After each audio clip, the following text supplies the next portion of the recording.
All right. Hello, everyone. It's Doc Swiner. Welcome to my first official Blab with the beautiful Miss Tamala Baldwin right here. See her right here? so, so I was just telling her, we're laughing, trying to make sure we got all this stuff right, this technological stuff right. But I did a Blab a couple of months ago with Taria Avant, who was another beautiful woman I met at the Women's We Rock Women's Entrepreneurial Conference in Atlanta, and we had a wonderful time. It was hosted on her Blab format, so this is my first official by myself thing, and I love to invite people to talk because I hate just talking to myself. So I like kind of involving folks so we can share ideas and we want to keep it not boring, and we want to, share what we love to do and our passions with the outside world. So I would love to welcome Miss Tamala Baldwin. Hello. Woo! Thank you. So by the way, go ahead.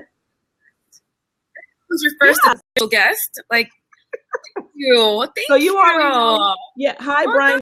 Welcome. This is first time on Blab. So you know a couple of things. Yeah. So you already tweeted out that we're here.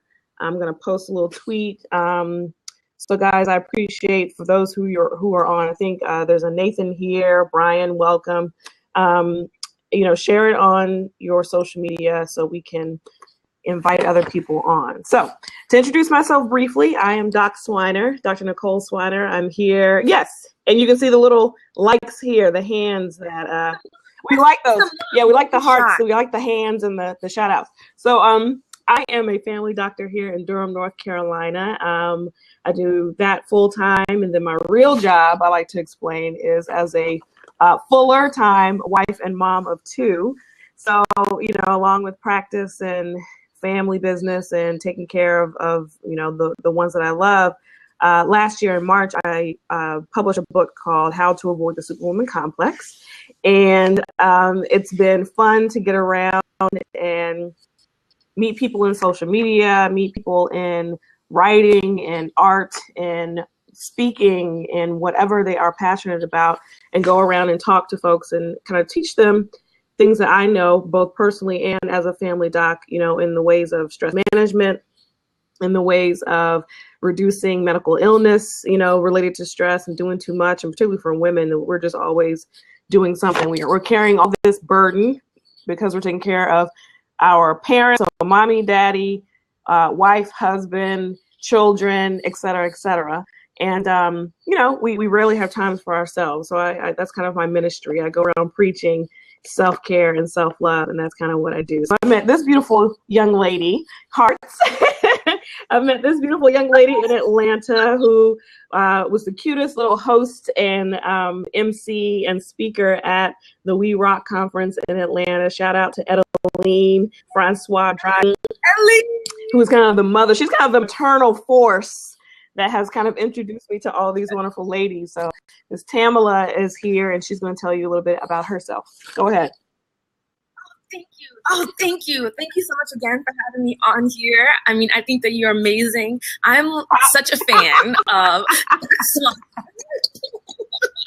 just something about your energy is so awesome. So I just thank you so much again.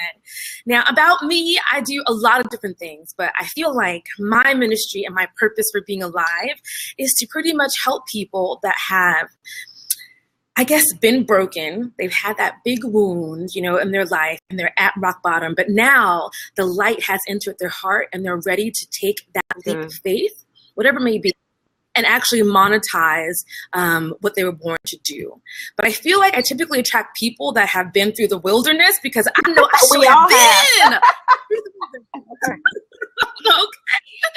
And so I love working with people that are finally they're fresh, like newborn babies, and just are ready to begin really living their lives. And that manifests in various ways. I do coaching, I do branding and development, and I also love to speak and just share the love. Yeah. And tell them about your wonderful book. That's pretty much your book. Oh my God. Yes. I have a book called Limitless Impossibility.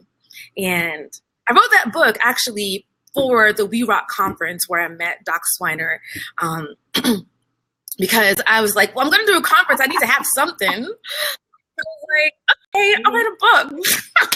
Oh, wait, it's lunchtime, okay, so you have your coffee, your drinks, your snacks. Feel free to go ahead and take a sip. I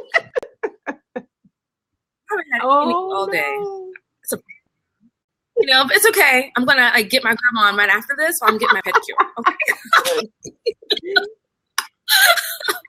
So you have a book, and it's all about, you know, marrying your purpose with business strategy.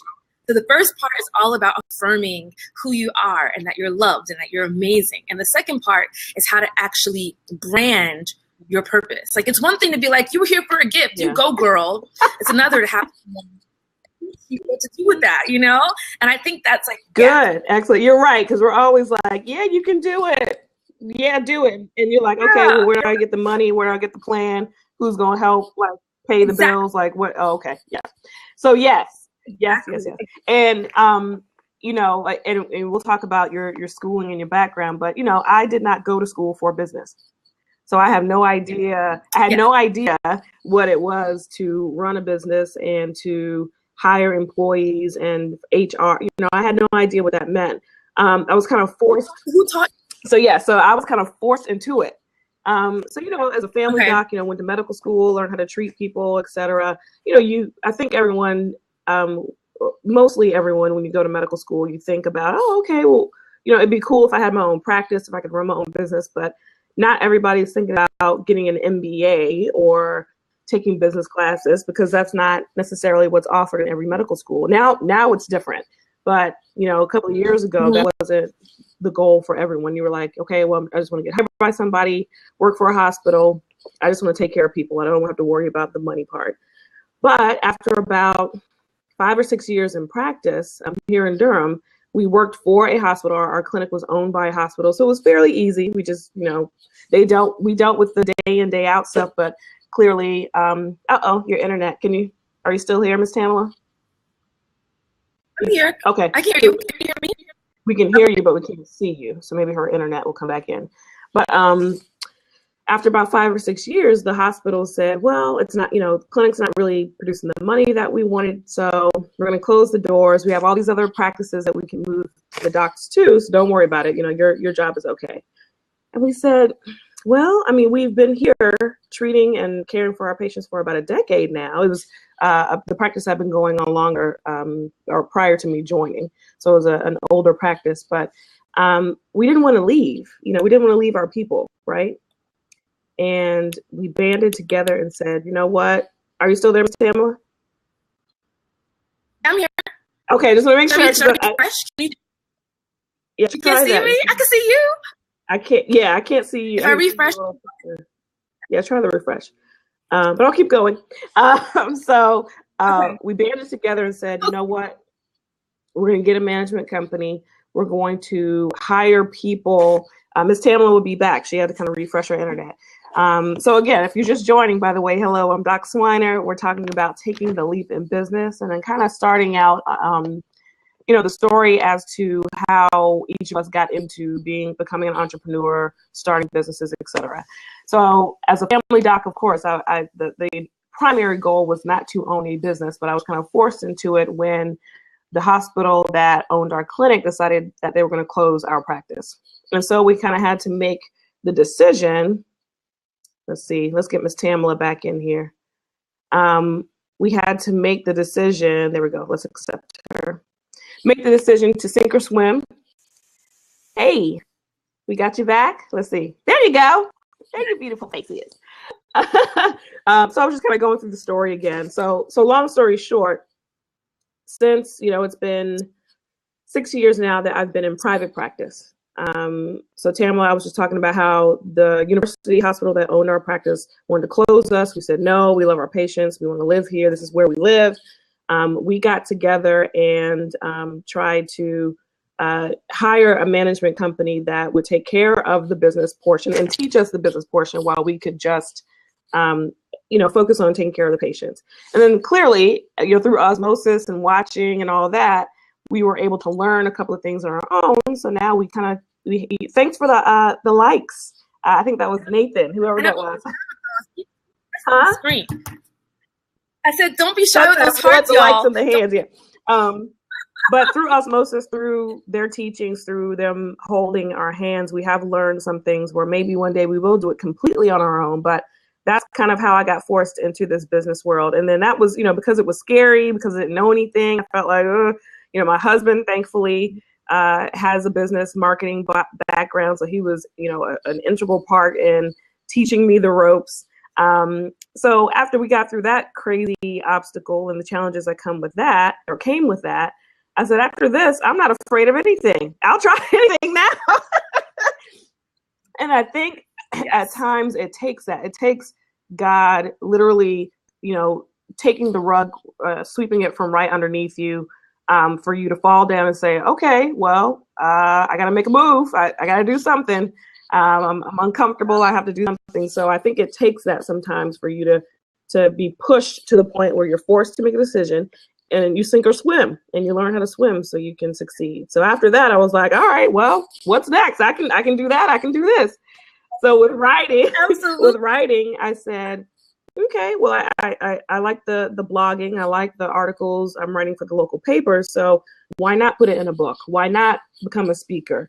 And luckily I have the support system around me, the cheerleaders around me say, yeah, we got your back, do it. And that's literally how it came to be. So don't be afraid, or do it afraid. Actually, that's my mantra for this year, is do it afraid. If you fail, so what? Have a plan B, be smart, but jump out there. It's never going to feel like it's the perfect time to start that thing that you've been passionate about and that you want to try. So Tamala, so tell me how you got into business. How did you become a businesswoman? Okay. Well, I've always loved to sing and to perform. Can you guys hear me? Yes, I hear you. I'm good. Yes. So my thing is, singing on stage and having a good time. But when it came to going to college, I was like, what the hell am I going to do with a theater degree? I was afraid. I was like, So I, took the safer route in that sense. I let my fear motivate me. And so I went to business school for undergraduate and graduate. And I thought I'll put behind the scenes, and audition part-time. I just felt more comfortable having a business degree than a theater degree. No hate to my theater folks. I'm just saying. For me, it was like, and so then I worked in advertising after graduate school, and I did not like it. You're in New York, right? Have you always been in New York? And I burned out so early. I don't know how people do it. I was working 100 hours a week. I would sleep in the conference room, and I just I think I started smoking marijuana, and I don't do drugs, but I was like, I can't sleep. I'm so anxious because of this job. And eventually I quit. I had a whole big temper tantrum in the office. I was like, I can't stand it. It's like a movie. It's really, I have to be dramatic, right? It can't theater. Yeah. Too notice, it was like, and so I quit. And then, from there, I moved to California, and I worked in California, and it's such a different pace in LA. It was more relaxed, but there was still a part of me that was like, Tamala, you're supposed to be doing something else. You should be singing, doing using all of your gifts that you have been given. I was happy, but I was like, I'm not satisfied. Right. And there's a difference. There was more. I felt there was more. And so I guess in 2008, during that whole, recession period, I got laid off, and that was devastating. I was living in California away from all my family. So I was like, oh, shoot. It takes that sometimes, right? God is like, here we go. Everything gone. My car engine exploded. I got laid off. All in 7 days. And so I was like, okay, God, I hear you. Gosh. Right? Dang.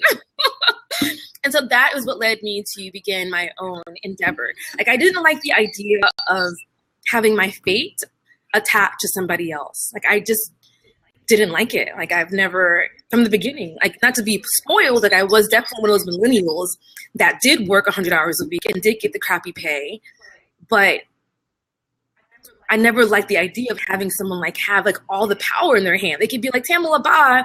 And that's pretty much what happened, And so I'm really very, very adamant about everyone becoming their own business. Good. Control and becoming the master of their fate.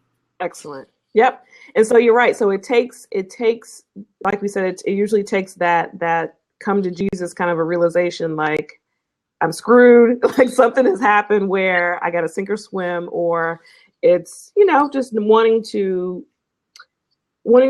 path your own path. I mean, develop your own course. This is what I feel like I was born to do. Like you said, you made a good point. I'm happy, but I'm not satisfied. You can be content and not really fulfilled. And yes. Right. And there's a difference. So you want to make sure that not only do you pay attention to what you really, really are passionate about and what you want to do, but then of course, hopefully it can sustain you financially and you can have kind of the lifestyle you want to live. So with me, and just about go ahead, that, please. I took the leap of faith, and I was like, I'm going to do my own thing and do theater and business and everything. It was for the first 3 years, I was like, struggle. It was so scary. And there were I think 2012 was when my whole, mind shift began to happen. I remember being crying, just I'm going to go back. I can't do what I can't do. And then things, 2013 got better. 2014 still was crazy, but it got better, and now this year, it's I can see it all coming together. So I feel like when they take a leap of faith, it's still going to be hard. It's still going to, but what's the point of living life if you're not fighting for something that makes you feel worth being here or happy to be here, Excellent. You're right. And you're right. So I think I got into this whole entrepreneurial thing late in life. Like I said, I'd gone through school, gone through med school, had been working for about 5 years. And then this kind of, happened where I was forced to start a business. I think the fortunate things for me were, one of them was I had a good support team. So, and I realized not everybody has that. So I was very fortunate, very blessed to have a husband who was there who said, okay, I'll teach you about this. I'll teach you about a spreadsheet so you can chart numbers. I'll teach you about, we still hear you, but I think we lost your picture again, Tamala, but I'll keep going. That's okay. That's okay. We'll keep going. So hopefully you have those people who are not only your cheerleaders in spirit, but can actually teach you something. Hopefully you have what we like to call #tribe. Hopefully you have a tribe that is around you that has business savvy, who know how to do math, who know how to help you with your website, who know how to do those things, and not only know how to, but we lost Tamala. She'll come back. But hopefully you have #tribe members that will help you develop your plan, help you, maybe one of your friends is an up-and-coming web and graphic designer where they can say, you know what, I'm learning how to do these things. Let me do your website for you. Let me develop your Facebook and your social media platforms for you. You have an accountant friend maybe who knows how to handle your numbers and help you develop a business plan. I'm going to try to get Ms. Tamala back on here. Hey, we got you back? There you are. There you are. That's okay. So we're just, that's okay. So we're just going through support of your support group and your #tribe. So don't just have friends that are like, yeah, girl, whatever.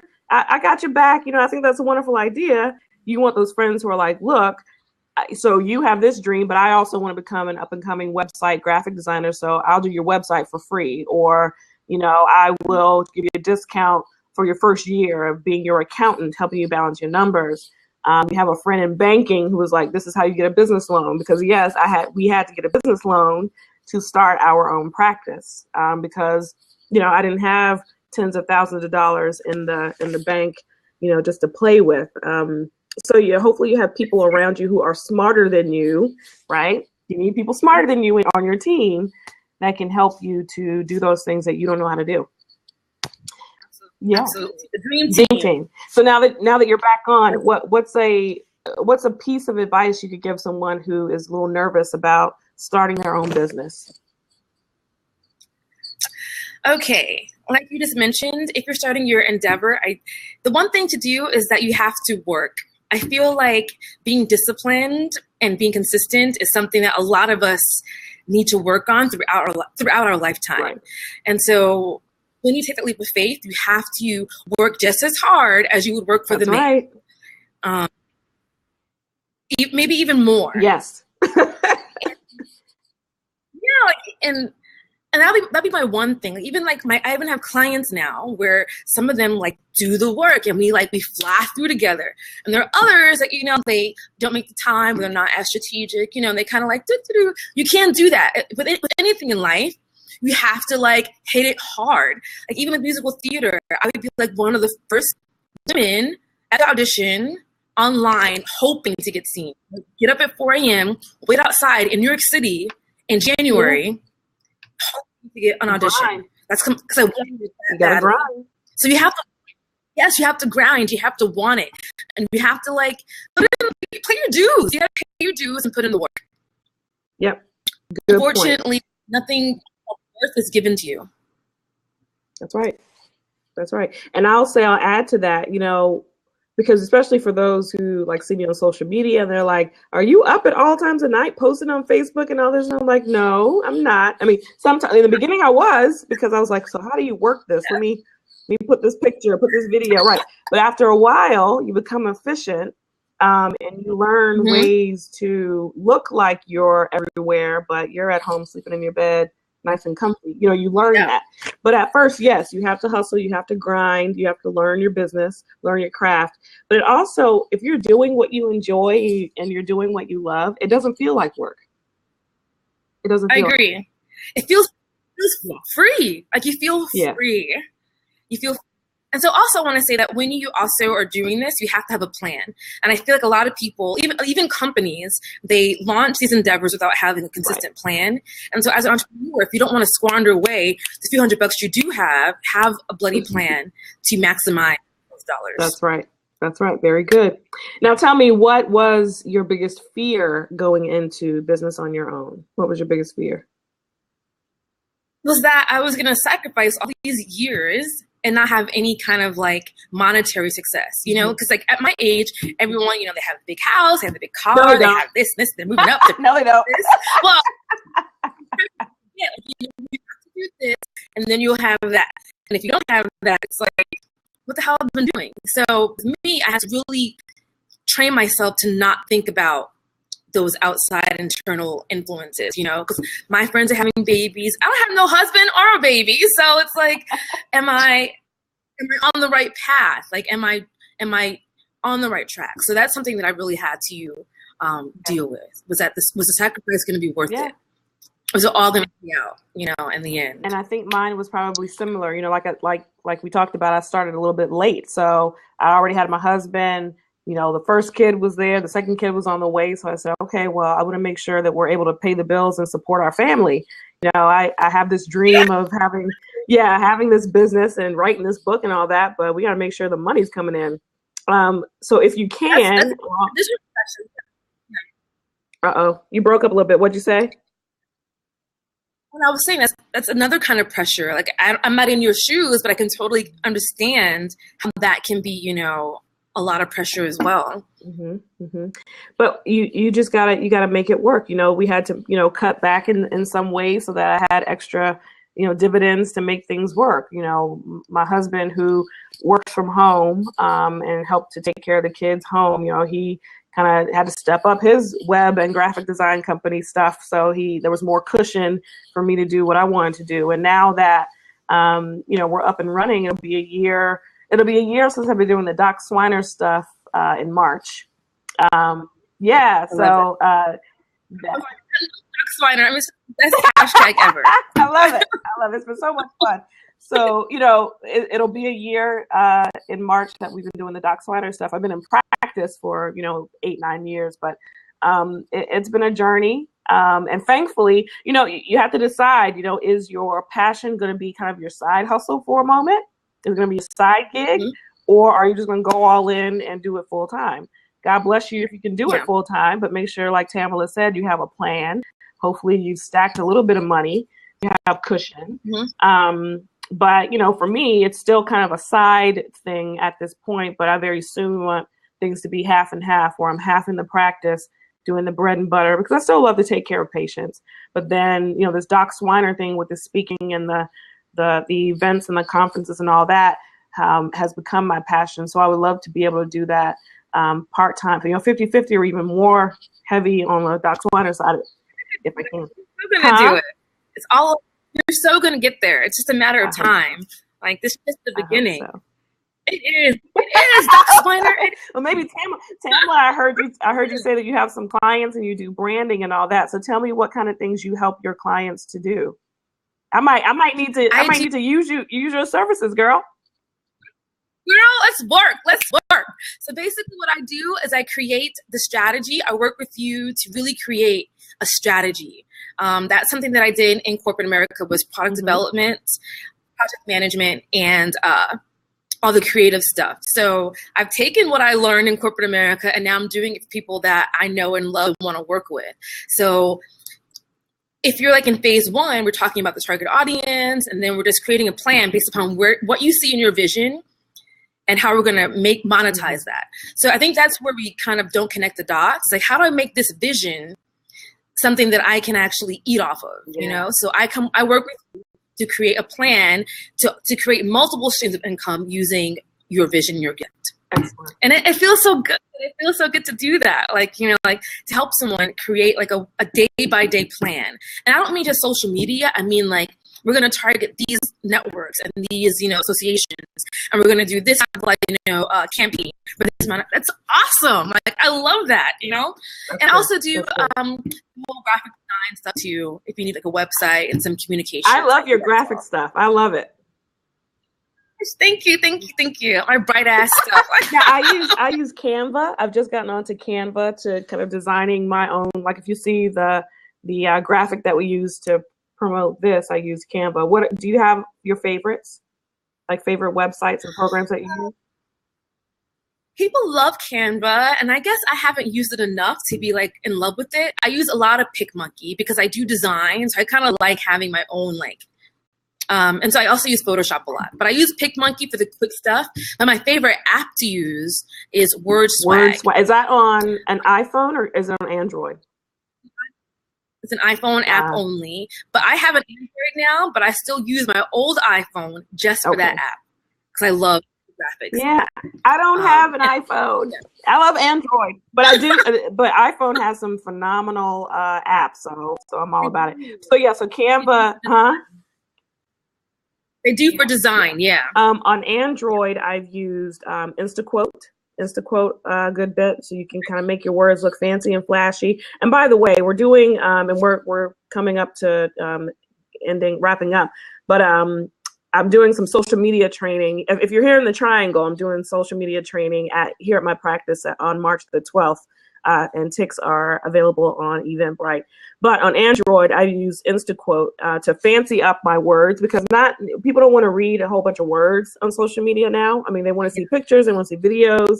So if you have something to say and you still want to write your words, but you want to make a pretty picture out of it, I think Instaquote is a good thing to use too. And I think there's like a Photoshop-like app on Android that you can use too that can make your stuff look really pretty and presentable. So those are some of my cool ideas.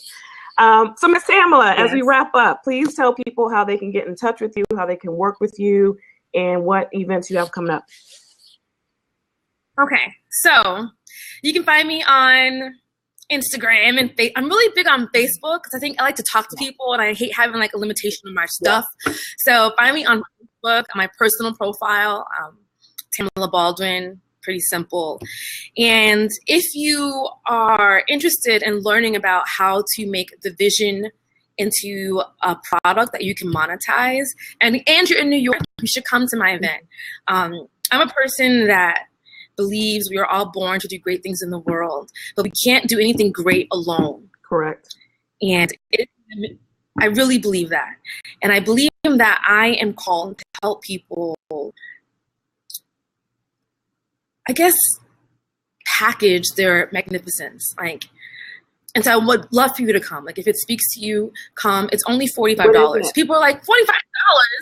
And I'm like, that is 3 drinks in New York City. Okay? If you want to hear anything about $45, It's 3. There you go. Literally some wings, some chicken wings, you know? Priorities, people. When is it? When is the event?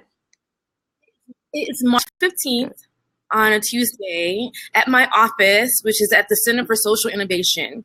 So you're going to be, it's also sponsored by the New York Chamber of Commerce, Metropolitan College of New York, and Fresh Direct's giving food. And I'm also giving you a free copy of my book with your ticket. Wonderful. So it's a great value. So good. And folks, for me, Doc Swiner, I'm Doc Swiner on pretty much all social media. So Facebook, Twitter, Instagram, Periscope. Miss Tamala, you're Periscoping, right? You Periscope? Yeah, kind of, sort of. Okay. A little bit. Gotta get dressed. I rarely just keep it face. So on almost all social media, I'm Doc Swiner. Please let me know if you need me for speaking engagements. I'm working on book number 2. Ooh, I said that. Yeah, it's coming out. Yeah, I don't know when. Probably summer. Yay! Awesome. Congratulations. Thank you. And then again, for my folks that are here in the Triangle, Raleigh, Durham, Chapel Hill, here's my little flyer. I'm doing a social media training session March the 12th at Durham Family Medicine. Ticks on Eventbrite. We'll have free lunch. We'll have fun. I want to limit it to about 25 seats because I want to keep it small and intimate. We can ask questions and practice Periscope and do all those things together in the room. So I'm excited about that. We'll have more blabs. Y'all follow Miss Tamala Baldwin. She's beautiful. And y'all follow the other way. Face up. Tamala, thank you so much. We will be in touch very soon because I think I want to talk to you about some brand and stuff. Okay. So this is. It'd be my pleasure. Yeah. Thank you. Thank you, guys. I love you too. Y'all have a good weekend. We'll talk to you later. Bye bye.